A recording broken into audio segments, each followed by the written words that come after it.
Hi అండి, good morning. Welcome to one more daily vlog. అక్కేంటి ఎంత మంచి డ్రెస్ వేసుకుని వ్లాగ్ స్టార్ట్ చేసింది అనుకుంటున్నారా? మా పిల్లలకైతే ఫస్ట్ క్లాస్ ఎగ్జామ్స్ అయితే కంప్లీట్ అయిపోయాయి. ఈ రోజు అయితే వాళ్ళకి యాన్యువల్ ఫంక్షన్ అనమాట. యాన్యువల్ ఫంక్షన్ ఎప్పుడో అవ్వాల్సింది, అది పోస్ట్ పోన్ చేస్తూ ఫైనల్ గా ఈ రోజు అనమాట. ఇంకా ఈవినింగ్ 3 గంటలకు అలాగే యాన్యువల్ ఫంక్షన్. ఈ రోజు మా లంచ్ లోకి నేనైతే స్పెషల్ గా వంకాయ పులావ్ అయితే చేయాలనుకుంటున్నాను. దానికేనమాట ఇవన్నీ కట్ చేసుకుంటున్నాను. ఇక్కడైతే గుత్తి వంకాయలు దొరకవు, ఇదిగోండి ఇలాంటి చిన్న చిన్న వంకాయలు అయితే దొరికాయి. దీంతో చేస్తే బాగుంటది అనిపించి ఇంక ఈ వంకాయలు అయితే తీసుకున్నాము. ఇప్పుడు ఈ వంకాయలతో వంకాయ పులావ్ చేసి చూపిస్తా. ఫస్ట్ అయితే ఈ వంకాయలను కట్ చేసుకుందాము. ఈ మూడుకనేది పొడుగ్గా ఉంటేనే బాగుంటది. నేను అలానే ఉంచి చిగురును కొంచెం కట్ చేసా. నెక్స్ట్ గుత్తి వంకాయలాగా ఇలా కట్ చేసుకోవాలి.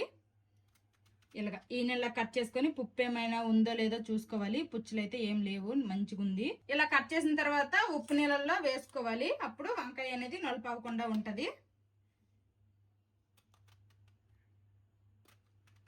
వంకాయ పులావ్ తో పాటు ఈ రోజు అయితే ప్రోటీన్ కోసం అనేసి చికెన్ కర్రీ వండాలనుకుంటున్నా. చికెన్ అయితే ఆల్రెడీ మా బావ మార్కెట్కి వెళ్ళి తీసుకొని వచ్చేసారు.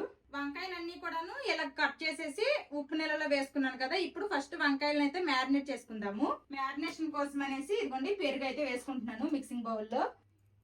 ఇందులోనే రుచికి సరిపడేటట్టు సాల్ట్, పసుపు, అలాగే కొంచెమంతా కారం కూడా వేస్తున్నా. ఇందులోనే కొంచెమంతా గరం మసాలా కూడా వేస్తున్నాను. ఇప్పుడు వీటన్నింటినీ బాగా కలుపుకొని వంకాయలను ఇందులో వేసుకోవాలి. వాటర్ లో వేసాం కదా, వంకాయలు అనేవి నీళ్ళను పీల్చుకుంటాయి కాబట్టి ఇలా ఒకసారి పిండేస్తే వాటర్ ఏమన్నా ఉంటే వచ్చేస్తాయి. తర్వాత ఇలా వేసుకోవాలి. వంకాయలన్నింటినీ వేసేసాను. ఇప్పుడు దీన్ని బాగా కలుపుకుందాము. నెక్స్ట్ వంకాయ మధ్యలోకి కొంచెం ఈ మసాలా వెళ్ళేలాగా ఇలాగా పెట్టుకుందాము. లేదంటే లోపల వంకాయ ఉడికినా గానీ కొంచెం పచ్చిగా ఉన్నట్టు అనిపిస్తుంది అనమాట. అంటే చప్పగా ఉంటది, ఏ మసాలా ఉప్పు కారాలు ఏమి తగలవు. ఇలా కొంచెం పెట్టామనుకోండి లోపలికి అది వెళ్తుంది కాబట్టి టేస్ట్ బాగుంటది. టేస్ట్ ఎలా వస్తుందో గానీ మంచి కాన్ఫిడెంట్ తో స్టార్ట్ చేసాను ఈ వంకాయ పులావు. చూద్దాం ఎలా వచ్చినా కానీ తింటాంలేండి, తప్పదు. వండింది ఇంకా జలుకోలేం కదా. అదేదో సామెత ఉంది కదా, ఒప్పుకున్న పెళ్లికి వాయించక తప్పదు అన్నట్టు. వండుకున్నాక తినక తప్పదు. ఆ చిటిముత్యాల పులావ్ కూడాను అలానే కొంచెం మెత్తనైపోయింది కానీ కొంచెం కూడా వేస్ట్ చేయకుండా తిన్నాము. మ్యారినేట్ చేసాం కదా, ఇప్పుడు దీన్ని సైడ్ కి పెట్టేద్దాము. వంకాయలు మ్యారినేట్ చేసేసాం కదా, ఇప్పుడు దీన్ని సైడ్ కి పెట్టుకుందాము. ఈ లోపల మిగిలిన ప్రాసెస్ స్టార్ట్ చేస్తా. ఈ పులావ్ కి ఒక మసాలా రెడీ చేసుకోవాలి. దానికోసం అనేసి కొన్ని పల్లీలు అయితే వేసుకున్నాను. ఫస్ట్ పల్లీల్ని లైట్ గా ఫ్రై అవనిద్దాము, ఎందుకంటే ఫ్రై అవ్వడానికి కొంచెం ఎక్కువ టైం పడుతుంది కాబట్టి ఫస్ట్ వేసుకున్నా. లాస్ట్ టైం మా గ్యాస్ అయితే 1 month వచ్చింది, అయిపోయింది. మళ్ళీ ఇంకొక బిగించామన్నమాట. ఈసారి ఏంటంటే మొన్న అందరం కలిసాం కదా హోలీకి, అప్పుడు ఈ మాట నేను చెప్పాను, మా గ్యాస్ 1 month వచ్చింది అనేసి. ఇలాగ 1 month లో అయిపోతుంది అంటే అందరు ఏమన్నారు అంటే వంట అయిపోగానే రెగ్యులేటర్ ఆఫ్ చేసేస్తూ ఉండు, అప్పుడు త్వరగా అవ్వదు, ఎక్కువ రోజులు వస్తుంది అన్నారు. నేనేంటంటే ఎప్పుడైనా ఊరు వెళ్ళినా లేకపోతే అక్కడికైనా ట్రిప్పులకి వెళ్ళినా అలా ఎక్కువ రోజులు ఇంట్లో ఉండము అంటే రెగ్యులేటర్ ఆఫ్ చేస్తాను, కానీ నార్మల్ గా వంట అయిపోయిన తర్వాత రెగ్యులేటర్ ఆఫ్ చేయను.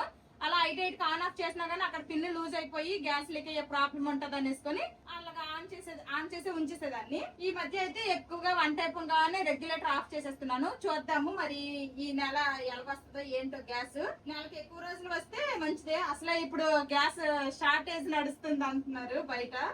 పల్లీలు కొంచెం ఫ్రై అయ్యాయి. ఇప్పుడు ఇందులోనే కొన్ని ఎండు కొబ్బరి ముక్కలు అనమాట, తర్వాత కొంచెం ధనియాలు, అలాగే కొంచెమంతా జీలకర్ర, వీటిని కూడా ఇప్పుడు ఫ్రై అవనిద్దాము. అన్ని కూడా మంచిగా ఫ్రై అయిపోయాయి. ఇప్పుడైతే స్టవ్ ఆఫ్ చేసేస్తున్నాను. ఆఫ్ చేసేసిన తర్వాత ఇందులో నువ్వులు వేసుకుంటున్నాను. ఇదేంటంటే ఈ ప్యాన్ వేడికి నువ్వులు అయితే ఫ్రై అయిపోతాయి, అందుకోసమనే లాస్ట్ లో వేస్తున్నా. ప్యాన్ వేడే చాలు, నువ్వులు చిన్నగా ఉంటాయి కాబట్టి ఆ ప్యాన్ వేడికే అయిపోతాయి. సేమ్ మనం గుత్తి వంకాయ కర్రీ వండేటప్పుడు ఇలాగ మసాలా ప్రిపేర్ చేసుకుంటాం కదా, సేమ్ అలానే దీనికైతే ఇలాగ పౌడర్ లో చేసుకోవాలి. ఇది పేస్ట్ కాదు, పౌడర్ లో చేసుకుంటాను. అంటే కొంచెం ఆ గుత్తి వంకాయ ఫ్లేవర్ తగలడానికి. చూడండి నువ్వులు అయితే మంచిగా ఫ్రై అయిపోయాయి. ఇప్పుడు చల్లారిన తర్వాత పౌడర్ చేసుకుంటాను. పలావ్ కావాల్సిన బాస్మతి రైస్ అయితే నేను ఆల్రెడీ 1-2 సార్లు కడిగేసి నానబెట్టేశాను. ఇదైతే ఒక సైడ్ పెట్టేశాను. ఇప్పుడు నేను వంకాయ పలావ్ ఈ బ్రాస్ కుక్కర్ లో చేస్తున్నాను అనమాట. ఇదైతే నెక్స్ట్ ఏషియా వాళ్ళది. లాస్ట్ టైం మష్రూమ్ బిర్యానీ కూడా ఇందులోనే చేసా. మాక్సిమం ఇంక ఈ బిర్యానీ పాట్ అయితే నేను నాన్ వెజ్ లకు పెట్టకుండా ఓన్లీ వెజ్ చేస్తాను. కొంచెం నెయ్యి వేసుకున్నాను. ఇప్పుడు ఇందులోనే కొంచెం అంతా ఆయిల్ కూడా వేసుకుంటున్నా. ఇప్పుడు ఇందులో బిర్యానీ స్పైసెస్ ఫస్ట్ వేసుకుంటున్నాను. నెక్స్ట్ ఇప్పుడు ఇందులోనే చీలికలుగా చేసుకున్న పచ్చిమిర్చి, అలాగే ఉల్లిపాయ ముక్కలు కూడా వేసేస్తున్నాను.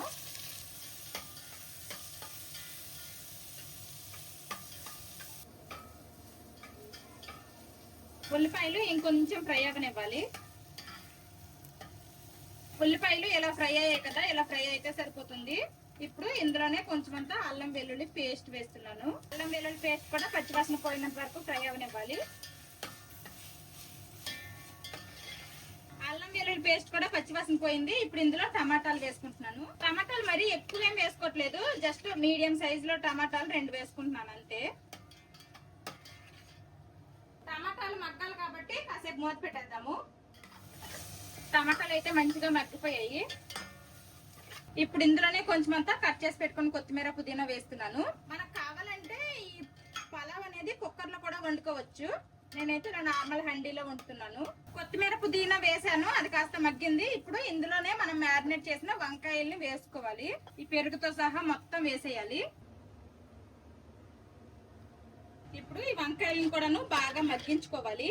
ఇలా మొత్తం కలిపేసి మూత పెట్టేసి మగ్గిద్దాము. ఇందాక ఫ్రై చేసుకున్నాను కదా, అవన్నీ కూడా ఇదిగోండి మెత్తటి పౌడర్ లాగా అయితే చేసేసుకున్నాను. నేనైతే మాక్సిమం మా ఇంట్లో ఎప్పటి నుంచో ఇండక్షన్ అయితే ఉంది. ఇండక్షన్ మీద ఎంత వరకు వండొచ్చో అంతవరకు ఇండక్షన్ మీద వండుతున్నాను. మధ్య మధ్యలో కొన్ని అయితే ఇలాగా గ్యాస్ మీద వండుతున్నాను. ఇప్పుడు అసలే ఇండక్షన్ డిమాండ్ కూడా పెరిగిపోయిందంట. ఆన్లైన్ లో కూడా చాలా వరకు అవుట్ ఆఫ్ స్టాక్ అంట. ఏం చేస్తాం, ఇలాంటి పరిస్థితి వస్తుందని అసలు ఎవ్వరూ కలగనలేదు. కొన్ని రెస్టారెంట్లు కూడా క్లోజ్ చేస్తారంట. పీజీ హాస్టల్స్ కూడా ఇబ్బంది పడుతున్నారంట. వంకాయలు అయితే మంచిగా మగ్గిపోయాయి. ఇలా వంకాయలు మగ్గిన తర్వాత పౌడర్ చేసుకున్నాను కదా, ఈ పౌడర్ వేసుకోవాలి. మసాలా వేసిన తర్వాత ఇలాగా మొత్తం కలుపుకున్నాను. వంకాయలు సాఫ్ట్ అయ్యాయి కాబట్టి ఎలా పడితే అలా కలిపేస్తే అవి ముక్కలు అయిపోతాయి కాబట్టి మంచిగా కొంచెం నిదానంగా కలుపుకోవాలి. ఇలా కలుపుకొని కాసేపు ఫ్రై అవనిచ్చాను. ఎలాగో మనం మసాలాలన్నీ ముందుగానే ఫ్రై చేసుకున్నాం కాబట్టి ఎక్కువ ఫ్రై అవ్వాల్సిన అవసరం కూడా లేదు. ఇప్పుడు మనం ఏ గ్లాస్ తో అయితే వాటర్ తీసుకుంటామో అదే గ్లాస్ తో వాటర్ అయితే వేసుకోవాలి. ఏ గ్లాస్ తో అయితే రైస్ తీసుకుంటామో అదే గ్లాస్ తో వాటర్ కూడా వేసుకోవాలి. నేను ఈ మగ్గుతో ఒక మగ్గు రైస్ తీసుకున్నాను, అందుకోసమనే 2 మగ్గులు వాటర్ వేసేస్తున్నాను. అదే మీరు కుక్కర్ లో వండుతున్నారు అనుకోండి, 1.5 కప్పు వాటర్ వేసుకోండి, సరిపోతుంది. ఇప్పుడు ఇలా మొత్తం కలిపేసి ఉప్పు కారాలు ఏమన్నా సరిపోకపోతే ఇప్పుడే చూసి అడ్జస్ట్ చేసుకోవాలి. ఈ వాటర్ కొంచెం వేడెక్కాలి. వేడెక్కిన తర్వాత మనము నానబెట్టిన రైస్ వేసుకుందాము. ఇంకా కొంచెం ఉప్పు పడుతుంది. ఏదన్నా వండుతున్నామో అంటే అందులో ఉప్పు మెయిన్ అన్నమాట. అది కొంచెం అటు ఇటు అయినా కానీ టేస్ట్ అస్సలు బాగోదు. ఎందుకంటే వాటర్ అయితే వేడెక్కాయి. ఇప్పుడు రైస్ వేసేస్తాను.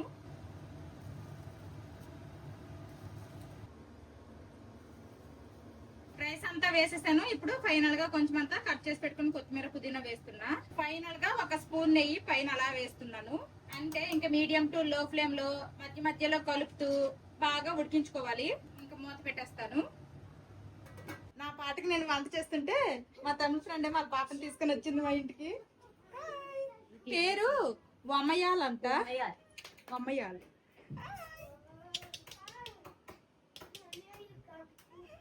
అప్పుడే పెద్ద అయిపోయింది. నవ్వుతుంది. అదిగో బావులు 2 ఉన్నారు. 2 మాక్సిమం వంట అంతా కంప్లీట్ అయిపోయింది. చికెన్ పులావ్ ఎలాగొచ్చిందో చూపిస్తాను. చికెన్ నా గబుక్కలు అదే వస్తుంది అనమాట. వంకాయ పులావ్ ఎలాగొచ్చిందో చూపిస్తాను రండి. ఇదిగోండి మంచిగా వచ్చింది పొడి పొడిగా. అంటే బిర్యానీ అయితే కింద తవ ఏదైనా పెడతాము, పలావ్ కాబట్టి తవ ఏం పెట్టలేదు కాబట్టి లైట్ గా మాడింది కింద. కానీ వంకాయలు అయితే చాలా బాగున్నాయి అనమాట. గుత్తులుగానే ఏమి అంటే మరి ముక్కలుగా ఏమి అయిపోలేదు. ఇదిగోండి రైస్ కూడా పొడి పొడిగా వచ్చింది. ఇంకా వేడి మీద ఉంది, కాస్త చల్లగా అయితే అంత సెట్ అవుతుంది. వంకాయ పులావ్ ఇక్కడ రెడీ అయిపోయింది. ఇంకో పక్క చికెన్ కర్రీ. ఇదిగోండి చికెన్ కర్రీ కూడా రెడీ అయిపోయింది. తర్వాత తాగడానికి మజ్జిగ, ఉల్లిపాయలు, క్యారెట్ సలాడ్, తర్వాత కొంచెం అంతా వైట్ రైస్ కూడా వండేసాను. ఇంకా గ్యాస్ స్టవ్లు, ఇండక్షన్ స్టవ్లు క్లీనింగ్ ఉంది. గిన్నెలు కూడా తోమేశాను. ఇది క్లీనింగ్ చేద్దాం అనుకునే లోపల మా తమ్ముడు ఫ్రెండ్ వాళ్ళ పాపను తీసుకుని వచ్చింది. ఇప్పుడు 3rd మంత్ అవుతుందంట, 3వ నెల పాపకి. వంకాయ పులావ్ అయితే ఇప్పుడు టేస్ట్ చేస్తాము. ఈ రోజు అయితే ఫస్ట్ మా బావే టేస్ట్ చేస్తారు. టేస్ట్ బావా, భయపడకు, బాగానే వచ్చినట్టుంది. టేస్ట్ అయితే బాగుంటదని నేను అనుకుంటున్నాను. నేనేం భయపడట్లేదులే. స్మెల్ అయితే మాత్రం చాలా బాగా వస్తుంది. మసాలా స్మెల్, గుత్తొంకాయ మసాలా స్మెల్ వస్తుంది. ఆ మసాలా పేస్ట్ చేసి చాలు ఏమైనా చికెన్ పీసులు వేసుకెళ్ళిపోతున్నాం వంకాయ ముక్కలు. స్మెల్ అయితే మంచిగా వస్తుంది. ఎక్కువ స్మెల్ చూసిస్తే తినలేవు, తిను ఫాస్ట్ గా. ఎక్కువ స్మెల్ ఆస్వాదించేసినా కానీ కడుపు నిండేసిన ఫీలింగ్ వచ్చేది. అందుకే ఎప్పుడైనా నువ్వు అబ్జర్వ్ చేసావా, వంట వండుతారు కదా, వంట దగ్గర వండేటప్పుడు ఆ స్మెల్ అదంతా అబ్జర్వ్ చేసిన వాళ్ళు ఎక్కువైతే తినలేరు. కానీ నువ్వు తింటావే. టేస్ట్ చేయి బావా. చికెన్ కర్రీ వేసుకోవా? వేసుకుంటా. ఫస్ట్ ఇలా ప్లెయిన్ గా తింటా. తిను. హిట్ అయినా ఫట్ అయినా నీ జెన్యూన్ రివ్యూ నువ్వు చెప్పు. ప్లెయిన్ గా తిన్నా కూడా రైస్ అయితే చాలా బాగుంది, ఫ్లేవర్ గా. ఇంకా వంకాయ అయితే మంచిగా ఉడికిపోయింది. మా బావ ముందే చెప్పారు, వంకాయలు పీస్ పీస్ అయిపోకూడదు, అలాగని ఉడకకుండా ఉండకూడదు, మంచిగా ఉడకాలి, వంకాయలాగే ఉండాలనేసి చెప్పారు. ఉప్పు ఏమన్నా తెలుస్తుందా వంకాయలకి? చప్పగా ఉందా? తెలుస్తుంది, ఆ మసాలా తెలుస్తుంది. ఓకే. ఇంకా చికెన్ కూడా అవసరం లేదు, ఇలాగే తినేవచ్చు ఈ వంకాయ పులావు. మా పిల్లలేమో ఇక్కడ క్యారెట్లు తింటున్నారు, క్యారెట్ కీర సలాడ్. టేస్ట్ అయితే చాలా బాగుంది. బిర్యానీ కూడా చేసుకోవచ్చు దమ్ములాగా వేసేసి, దాని ప్రాసెస్ కొంచెం వేరేలాగా ఉంటది. నేనైతే పలావ్ అయితే ఈజీగా సింపుల్ గా అయిపోతుంది అనేసి నేను పలావ్ చేసేసా. నాకైతే నచ్చింది బాగా. నువ్వు తిని చెప్పు మాధవి.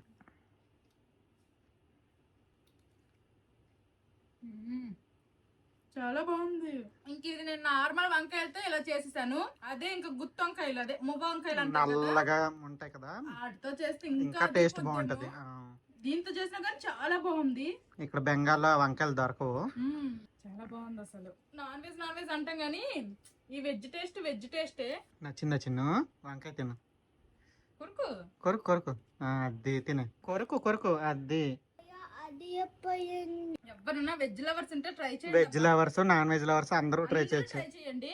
ఇంకా లంచ్ చేసిన తర్వాత కాసేపు రెస్ట్ తీసుకొని తర్వాత వెళ్తాము. మా పిల్లల యాన్యువల్ ప్రోగ్రామ్ ఉంది కదా, ఎగ్జైటెడ్. నువ్వు బ్రిటిషరా? మా చిన్నోడు బ్రిటిషరు. పెద్ద నువ్వురా? Old people. మా పెద్దోడేమో ఓల్డ్ పీపుల్, మా చిన్నోడేమో బ్రిటిషరు. ఇంకా ఆడికి సపరేట్ గా డ్రెస్ ఉంది, ఇంకా గన్ను కూడా పట్టుకొని రమ్మన్నా. నేను ఎక్సైటెడ్ గా ఉన్నాను, మా పిల్లలు స్టేజ్ మీద ఎలాగే డాన్స్ ఎలా పర్ఫార్మ్ చేస్తారని. డాన్స్ ఏం కాదు, ఒక యాక్ట్. ఇండిపెండెన్స్ డే గురించి అనుకుంటా నాకు తెలిసి. ఒక్కొక్కరు ఒక్కొక్క గెటప్ లాగా. లాస్ట్ ఇయర్ అయితే మా పెద్దోడు యాన్యువల్ ప్రోగ్రామ్ మిస్ అయిపోయాడు. ఆడి కాలిపోయింది హాట్ వాటర్ పడి. డ్రెస్ కూడా కొన్నాము. మా చిన్నోడు ఒకడే లాస్ట్ ఇయర్ అయితే పర్ఫార్మ్ చేశాడు. డాన్స్ చేశారు కదా. అప్పుడు నేనే వెళ్ళాను. ఈసారి మా బావకు కూడా వీక్ ఆఫ్ కాబట్టి నలుగురం కార్ వేసుకుని వెళ్ళిపోతాం. అప్పుడు నేను కూడా ఇంట్లోనే ఉన్నా, మా పెద్దోడితో ఉన్నా. నేను మా పెద్దోడు ఇంటి దగ్గర ఉన్నాము. నేను వెళ్ళాను. మంచిగా లాగిస్తాము, లాగించాక మళ్ళీ కలుస్తాము. లంచ్ చేశాక మా బావ మా పిల్లలు కాసేపు పడుకున్నారు. ఈవినింగ్ 3:30 అలాగా అందరం బయలుదేరి అయితే స్కూల్ దగ్గరికి వచ్చాము. యాక్చువల్గా ఆ క్లిప్స్ అన్ని తీసాను కానీ బై మిస్టేక్ అవి డిలీట్ అయిపోయాయి. ఇంకా డిలీట్ అవ్వకుండా ఏ క్లిప్స్ అయితే ఉన్నాయో అవి ఓన్లీ ఈ వీడియోకి అటాచ్ చేశాను. మా పిల్లలు చదువుతున్నది ప్రైమరీ స్కూల్ అయినా ఈ ప్రోగ్రామ్ వచ్చేసి సెకండరీ స్కూల్లో అయ్యింది. సెకండరీ స్కూల్ గ్రౌండ్ లో ఓపెన్ గా ఇలా అవుట్డోర్ లో స్టేజ్ దంతా వేసి ఏర్పాటు చేశారు. ప్రోగ్రామ్ స్టార్ట్ అయ్యేసరికి చల్లటి గాలి వేస్తూ వెదర్ చాలా బాగుంది అనిపించింది.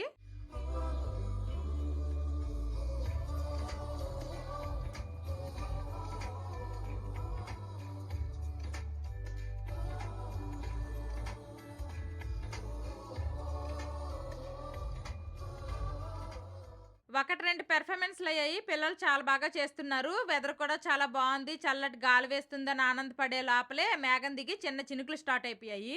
వర్షం పడుతుంది, అందరూ లెగ్స్ వెళ్ళిపోతున్నారు. ఇంకా మా పిల్లల క్లాస్ డాన్స్ అయితే రాలేదు. నర్సరీ, ఎల్కేజీ, యూకేజీ ఇంకా అందులోనే సెక్షన్లు అనమాట ఇంకా అవుతున్నాయి. Respected parents, as you have seen that rain has already started. At any moment there can be a technical glitch. We are stopped the program at present. You are requested to go to our cycle stand. We have a shade here, so please don't be drenched outside. Either you go to the principal's lobby. In front of principal's office there is a huge lobby we have, or you can occupy the cycle stand.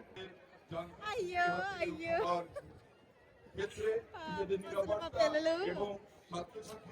Dance practice ఏం చేస్తాం మరి, weather suit అవ్వకపోతే.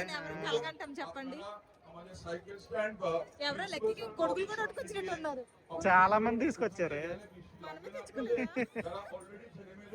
చాలా మంది అయితే వచ్చారు. కొంతమంది పిల్లలు పెర్ఫార్మెన్స్ అయితే అయిపోయి వాళ్ళు వెళ్ళిపోయారు. పద పద పద. করতে পারেননি তারা আমাদের সাথে সহযোগিতা করুন, আমরা একটা একটা ক্লাস করে পরপর ছাড়বো।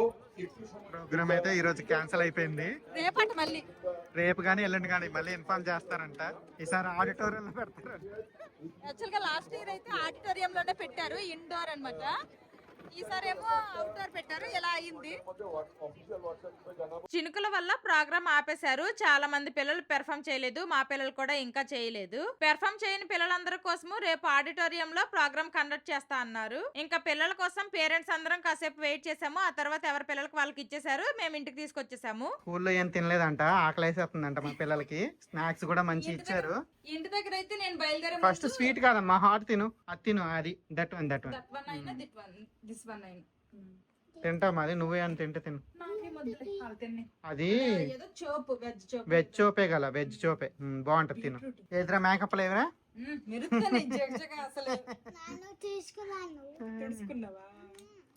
చిన్ను మీసాలు బాగున్నాయి నీకు.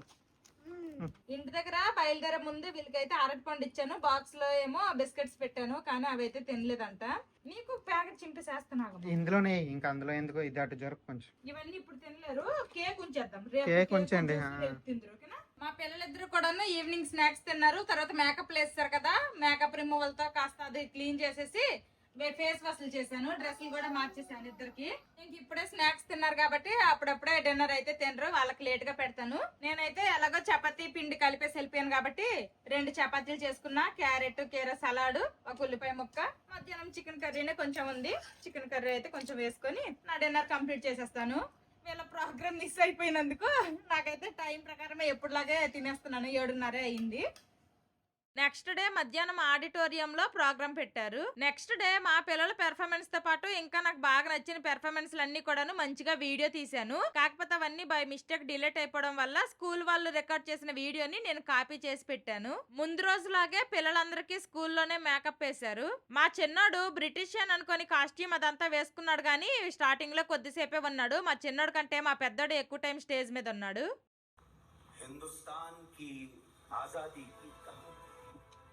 जंजीरों से जकड़े दिन और गुप्त काली अंधेरी रातों की कहानी उनकी जिनकी अनगिनत पीठ और कंधों पर चढ़कर आजादी का सूरज हिंदुस्तान के आसमान में उदित हुआ। मैं हूँ रानी लक्ष्मीबाई और मैं अपने जीते जी स्वराज किसी भी कीमत पे अंग्रेजों के हाथ नहीं जाने दूंगी। गुलामी की जंजीरों से भारत को मुक्त कराने के लिए अपना सर्वस्व न्यौछावर करने वाले क्रांतिवीर शहीद भगत सिंह आज हर हिंदुस्तानी के दिल में बसते हैं।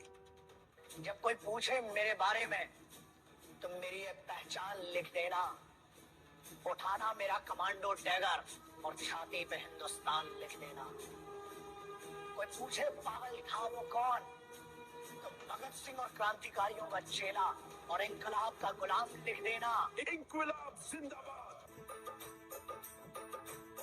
मेरा रंग दे बसंती चोला, माए रंग दे मेरा रंग दे बसंती चोला, माए रंग दे। मर के कैसे जीते हैं इस दुनिया को बतलाने, तेरे लाल चले हैं माए अब तेरी लाज बचाने।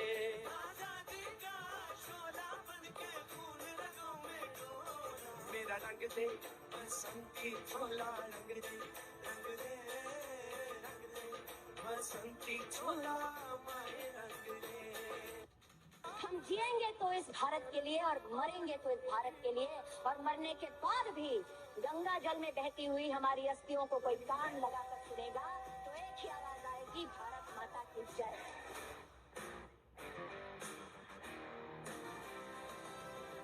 नहीं एक जश्न है भारत, रग रग में है जीत की आदत, ऐसा हुनर दुश्मन की सलामी दे।